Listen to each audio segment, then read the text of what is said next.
All right, what is going on, Discord family, and welcome back to another edition of Market Review with me, T. Hobbs.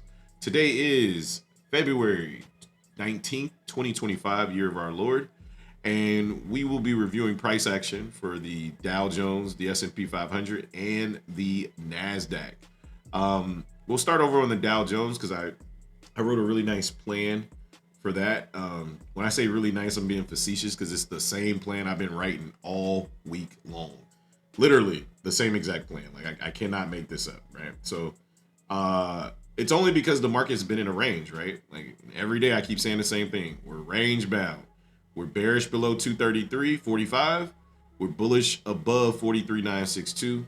As in my macro, I said same plan again until the range breaks. Same rules apply, right? Finally, on the 4-hour, we broke some highs, right? We came back down, right? And we said, hey, if we come back into this NWOG, I had 3 levels that I was looking for. These 3 levels here, but I specifically said my chessboard sits right on top of this NWOG. That's why I don't have a plan for it, specifically for it, because the range covers it, right? The NWOG sits at 423, and I was looking for the low of the range from 491 to 408 to look to get long. And it just so happens that it also set inside of or right on top of an NWOG. Again, the bearish resistance didn't get hit, so we won't even bother discussing that. But let's drop down to the smaller time frames because there's a lot I want to discuss about the trades that I took, things I did right, things I could have done better on my performance on the day. So let's go down to the 15-minute. I'm gonna leave time off for now because it doesn't really. I mean, it plays a factor, but actually it does play a major factor. But we'll spin the block on it. So first thing, we come down to the 5-minute, right? And I said, hey, all day I said, hey, I'm watching for 9:30 to bring us into this green box, sweep the weekly fib, come inside of this green box, right? And then potentially sweep the low of the day or previous day low. Then I'm looking to participate long. Things I did not up to my standard, right? But it's necessarily wrong because it's just the only thing that you do wrong is when you don't follow your plan. And I followed my plan, so I'm not really upset with that. But there are some things I could have cleaned up, right? So when we came into 9:30, my first trade on the day, right? We slammed down into 9:29.30. I specifically remember telling the chat, I said, hey, I'm looking for the market to trade down aggressively into 9:29.30 and then get a retest. We got exactly that. I got long 461 I got long 476, right? 476. Things I did wrong, right? Things I did right. I didn't hesitate. I got my entry, easy kill, right? Came back down. I held to my stop loss, right? I didn't let it stop me out. When it came back up and it didn't take the high and keep going, it made me very nervous, right? We started to roll into that 10-10 factor, right? I ended up taking 30 points off the trade, only to re-enter the trade, get this aggressive spike, and then the market just melted on my ass for break even. Then I took another break even, I think over here. Yeah, I took another break even when we pushed up here. I got out for break even back here. Oh no, on this side of price. When price came back down, it stopped me out for break even. And basically I just kind of called myself like a break even warrior, right?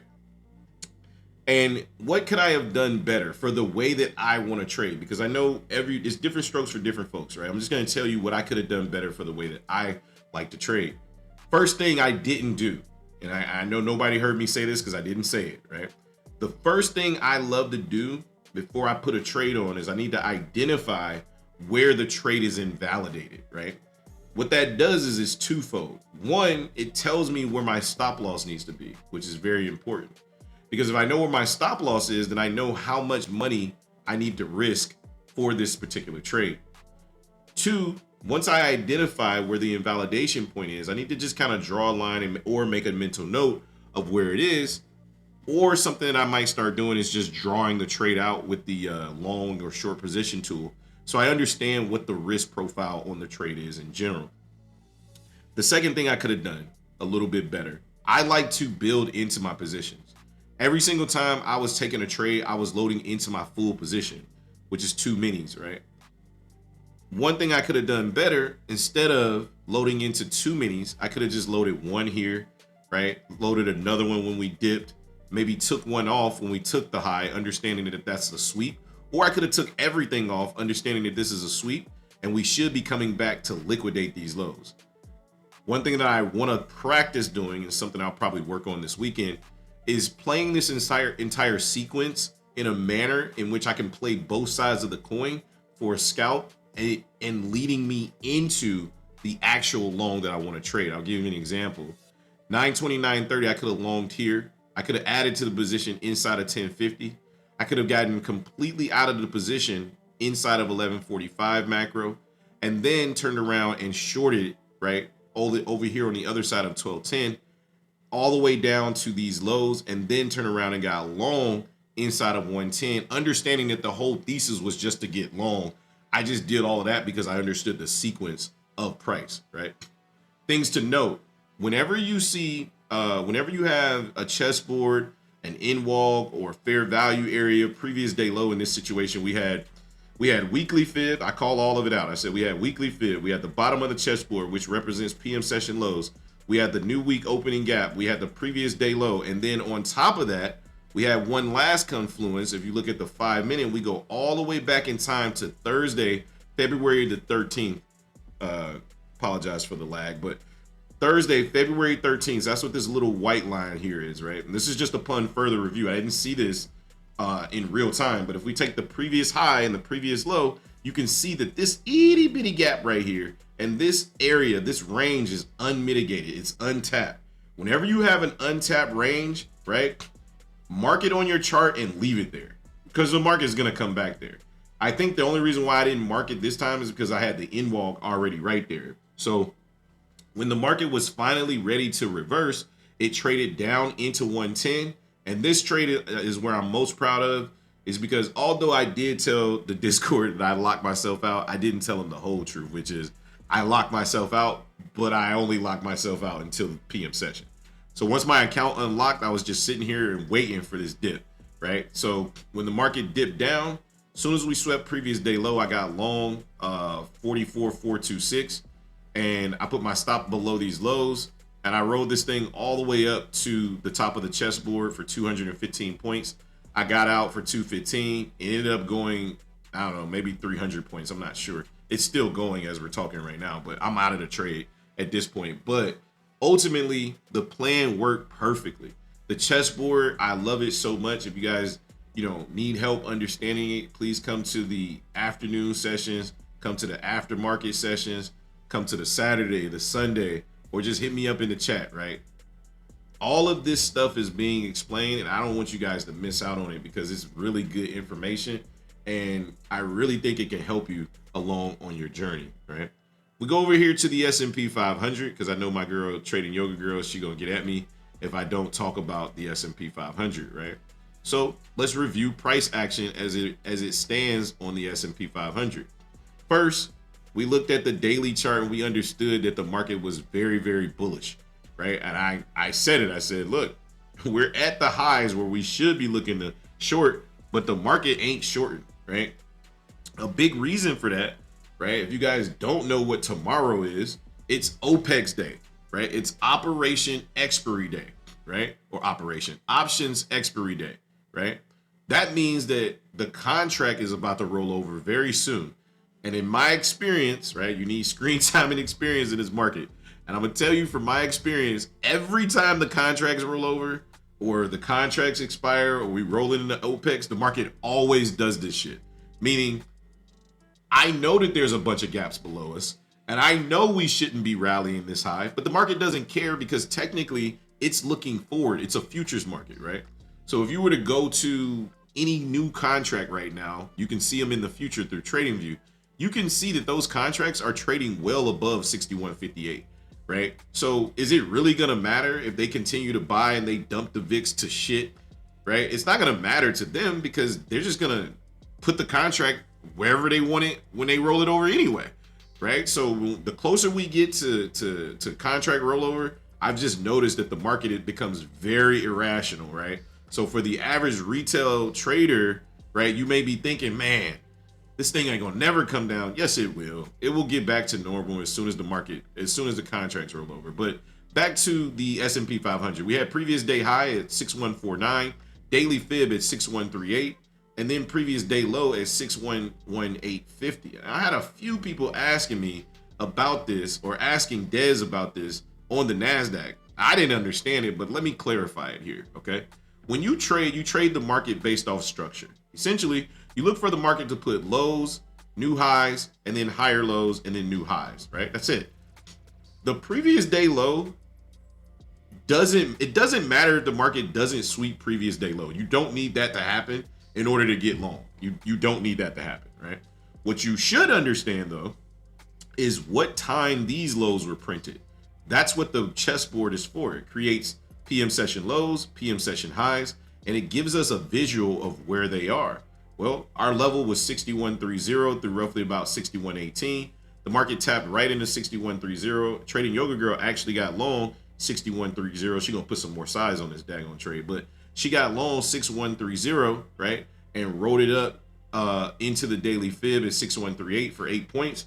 And then a nice push into 6158 was her target, but she ended up only putting on one contract. Anyway, my point being is I didn't need to write a pre-market plan for the S&P 500. Quite frankly, I could have traded the S&P 500 and the NASDAQ and probably had a much better morning than I did. But by the time I saw them, I was already kind of engulfed in what I was doing on the Dow Jones. But I think going forward, I just got to make sure that I have multiple tabs up that already have those instruments. I chart them every day anyway, so I will already have them ready to go. So if my instrument's acting crazy and I see a setup on the Dow, on the S&P or the NASDAQ, I'll have it ready to go. But if we drop down to the 1 minute, right, and we take a look at time and how time played a factor, this thing's about to get ready to come down.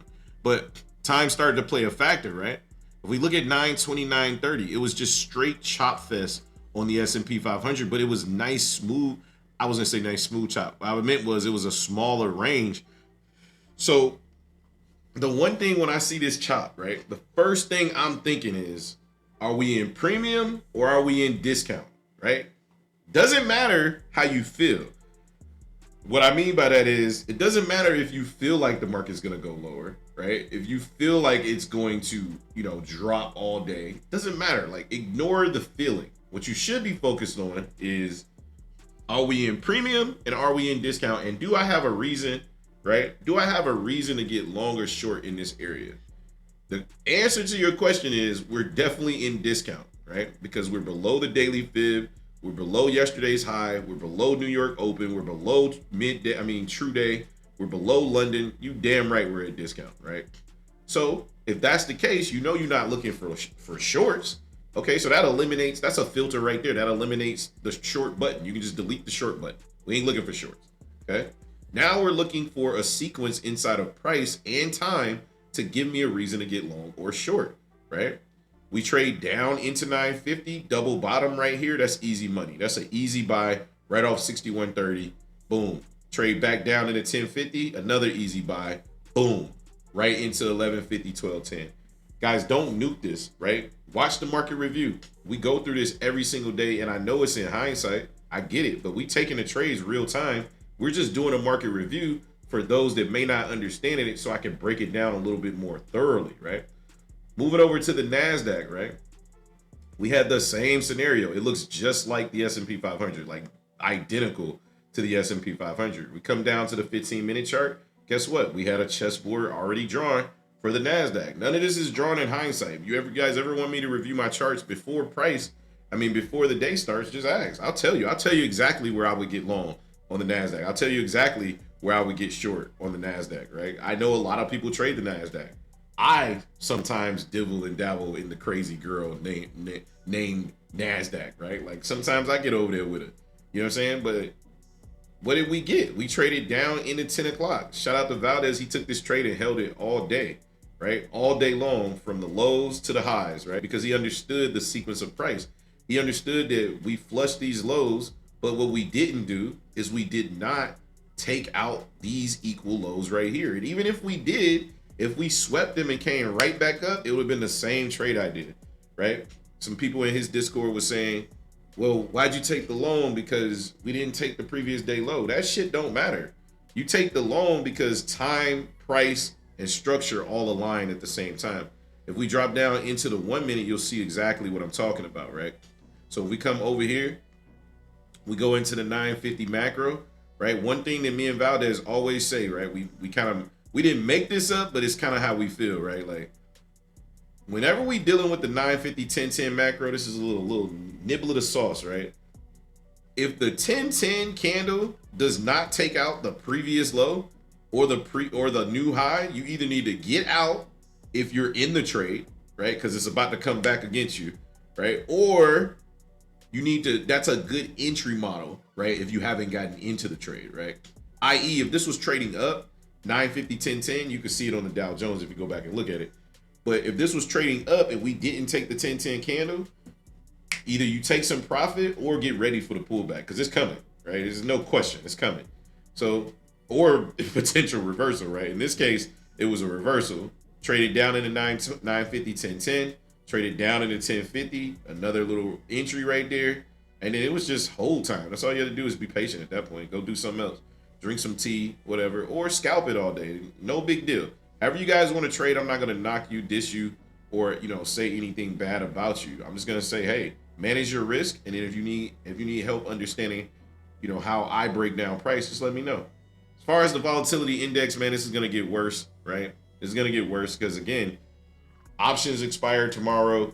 It's going to be a lot of volatility tomorrow, right? People are going to be getting out of options. They're going to be getting into options, leaps, right? So the big money is going to be spending big money tomorrow. So I expect the volatility to kick up and the market to be a little bit crazy in regards to the speed in which it's moving. But the delivery won't change. The structure won't change. And they damn sure can't change the clock. So we going to continue to trade time. So that being said, that is the market review. My name is T. Hobbs, and we'll catch you guys on the next one, man. Peace.